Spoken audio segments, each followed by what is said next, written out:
Hello students, welcome to the YouTube channel Tutor Physics. Now in this one short video we will be going for the chapter number 5 that is oscillation. ठीक है, oscillation हमें पता है क्या होता है oscillation. It's like a pendulum in the clock, है ना. If this is a rigid support and if this is a string of pendulum and if my wrist is nothing but the bob, तो this motion अगर मैंने यहाँ से इसको छोड़ दिया तो ये पेंडुलम जो है वो कुछ इस तरीके से बिहेव करेगा. The bob will oscillate in this way, है ना. This motion is called as oscillatory motion. और हमने एक रबर बैंड ले लिया, रबर बैंड को किसी दो टर्मिनल्स के ऊपर कनेक्ट कर दिया और ऊपर से खींच के छोड़ दिया, तो वो जो मोशन परफॉर्म करता है that can be again about it's mean position, original position के अबाउट वो ऑसिलेट होते रहते हैं, मोशन परफॉर्म करता है. That motion is nothing but the oscillatory motion, right. जिसमें सबसे पहले हम बात करेंगे पीरियोडिक मोशन की. What is mean by periodic motion? अगर कोई पार्टिकल अपने स्टेट को, अपने पोजीशन को रिपीट कर रहा है after equal interval of time, है ना. If the position is repeated, position repetition after equal interval of time, that is nothing but the periodic motion. मतलब वो पार्टिकल अगर अपने उसी पोजीशन को बार बार रिपीट कर रहे हैं तो उस मोशन को हम पीरियोडिक मोशन कहते हैं. जैसे कि घड़ी के कांटे, है ना, इक्वल इंटरवल ऑफ टाइम के बाद वो अपने पोजीशन को रिपीट करते हैं. मिनट कांटा बराबर 60 मिनट होने के बाद पोजीशन रिपीट करता है. सेकंड कांटा 60 सेकंड होने के बाद रिपीट होता है.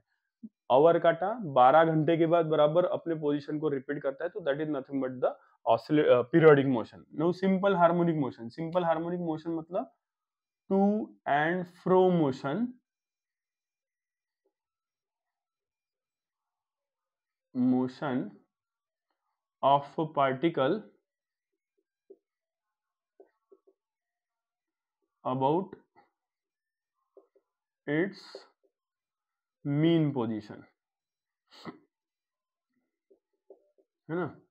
about its mean position is nothing but the simple harmonic motion. जैसे कि सिलाई मशीन की सुई, है ना, वो कैसे ऊपर नीचे होती है. That is nothing but the linear, एक मीन पोजीशन से आगे पीछे ऊपर नीचे होती रहती है. That is nothing but the simple harmonic motion, जिसको हम टू एंड फ्रो मोशन भी कहते हैं, राइट. टू एंड फ्रॉम इस तरीके से. एंड लीनियर सिंपल हार्मोनिक में दो सिंपल हार्मोनिक मोशन हम पढ़ेंगे, एक लीनियर और एक एंगुलर. लीनियर सबसे पहले हम देखते हैं. लीनियर मतलब अलोंग द सेम पाथ अगर मोशन परफॉर्म हो रही है तो दैट इज लीनियर मोशन. तो यहाँ पे मैंने कुछ एक डायग्राम कंसिडर की है जिसमें रिजिड सपोर्ट के साथ स्प्रिंग का एक टर्मिनल कनेक्टेड है और स्प्रिंग का दूसरा terminal block of mass m के साथ कनेक्टेड है. This is the mean position, है ना. मतलब ये जो ब्लॉक की पोजीशन है, यहाँ से मैंने परपेंडिकुलर ड्रॉप करते हुए लिखा हुआ है मीन, मतलब ही ओरिजिनल, मतलब ही initial position. This is the relaxed state, we can say, right. This is a relaxed state. अब यहाँ पे हमने क्या किया, दूसरे डायग्राम में मैंने ब्लॉक को फॉर एग्जांपल यहाँ से पकड़ा, इधर खींच दिया, तो ये स्टेट आ गई, है ना. मतलब डिस्प्लेसमेंट कौन से डायरेक्शन में हो गई, in this direction displacement is there. Force के कारण होगी, अप्लाइड फोर्स कौन से डायरेक्शन में है, उसी डायरेक्शन में जहां पे डिस्प्लेसमेंट, मतलब ऑब्वियसली अप्लाइड फोर्स के डायरेक्शन में डिस्प्लेसमेंट है, right. And how much is that displacement, displacement is this much, बराबर है. अब अगर मैंने इस ब्लॉक को यहाँ से खींच के यहाँ तक, मीन पोजीशन से यहाँ तक के खींच के लेके आया, तो what I will feel over here, that there is someone और some force which is also trying to pull me. मैंने इधर क्या किया, ब्लॉक को पुल किया है ना. तो यहाँ पे भी मैं क्या फील करूंगा कि कोई तो भी वो ब्लॉक को अपोजिट डायरेक्शन में खींच रहा है टुवर्ड्स द रिजिड सपोर्ट, है ना. तो कौन खींच रहा है, तो it is nothing but the spring, है ना. Spring it is trying to take this block to its mean position, है ना. हमें पता है कि every system tries to bring its position in such a way that it will contain the minimum potential energy. तो यहाँ पे भी ये स्प्रिंग की कोशिश क्या रहेगी कि ये ब्लॉक को उसके मीन पोजीशन पे लेके आए. हमने उसको डिस्प्लेस कर दिया है मीन पोजीशन से, स्प्रिंग उसको अपने पोजीशन पे लेके आने की कोशिश करेगा। उसके लिए जिस डायरेक्शन में हमने फोर्स को अप्लाई किया है उसके अपोजिट डायरेक्शन में ये स्प्रिंग जो है ये फोर्स अप्लाई करेगा, मतलब इस डायरेक्शन में स्प्रिंग फोर्स आएगा Fs, बराबर है।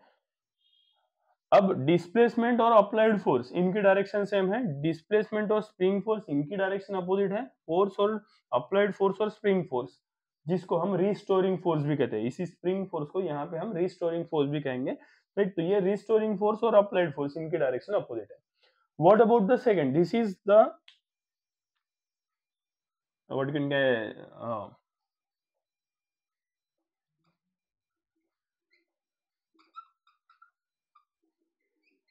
इसको हम एक्सटेंशन कह देंगे, है ना। ये अपने मीन पोजीशन से इसको क्या किया है, एलोंगेट किया है या स्प्रिंग को एक्सटेंड किया है ना। या हम इसको स्ट्रेच्ड स्टेट भी कहते हैं, कह सकते हैं,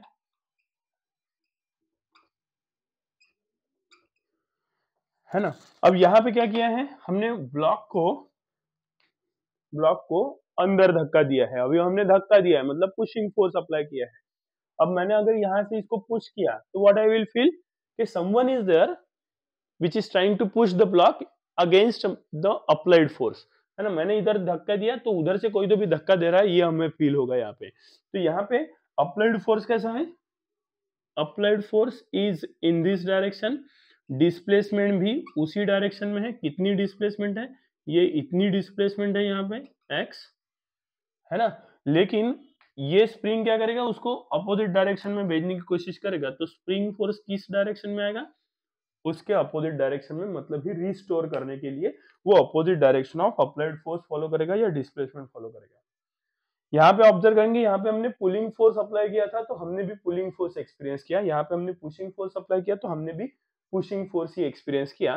तो एक एक्सप्रेशन हमारे पास डिराइव होगा यहाँ पे, and what is that, what is the relation between this applied force and displacement, directly proportional and they are in the same direction. लेकिन अप्लाइड फोर्स से हमें कोई काम नहीं है, हमें स्प्रिंग फोर्स या रिस्टोरिंग फोर्स से काम है। तो ये स्प्रिंग फोर्स कैसा है, spring force is also of same magnitude as that of the applied force, the only difference is what कि उसकी direction opposite है।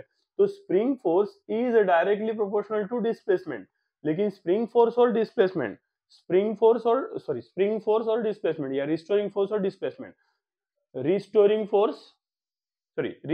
force और displacement, इन दोनों की डायरेक्शन दोनों कंडीशन में अपोजिट है, इसलिए यहाँ पे क्या आ जाएगा, माइनस आ जाएगा।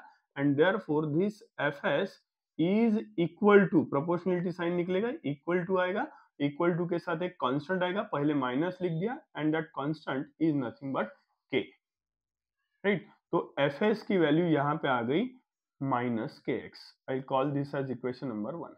यहाँ पे क्या दिखाई दे रहा है, दैट स्प्रिंग फोर्स और restoring force is directly proportional to x, where k is nothing but the spring force और स्प्रिंग फैक्टर भी कहते हैं इसको, है ना। तो k की वैल्यू क्या हो जाएगी, it is minus Fs by x, है ना। अब हम एक्सीलरेशन और डिस्प्लेसमेंट इनके बीच में भी रिलेशन देख लेते हैं। क्या होता है, बाय न्यूटन सेकंड लॉ,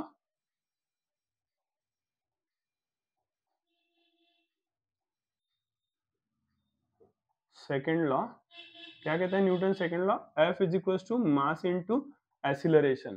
तो A अगर हम फाइंड आउट करते हैं तो A इज इक्वल टू क्या हो जाएगा, F अपॉन m, है ना। ये F मतलब यहाँ पे क्या हो जाएगा, स्प्रिंग फोर्स, और स्प्रिंग फोर्स की वैल्यू क्या है, A is equal to is minus k into x divided by m, right. तो that is therefore A is equal to minus k is constant, mass is constant, उसको bracket में डाल दिया, sorry k और m को bracket में डाल देते, तो this is k by m into x, right. तो ये क्या आ रहा है, acceleration is also directly proportional to displacement but their direction is opposite, minus sign आया है। तो नेगेटिव साइन क्या रिप्रेजेंट करता है दोनों इक्वेशंस में, दैट ये इक्वेशन में नेगेटिव साइन इंडिकेट करता है that restoring force and displacement they are opposite in direction, acceleration and displacement they are also opposite in direction. So this is all about the linear simple harmonic motion, LSHM, right?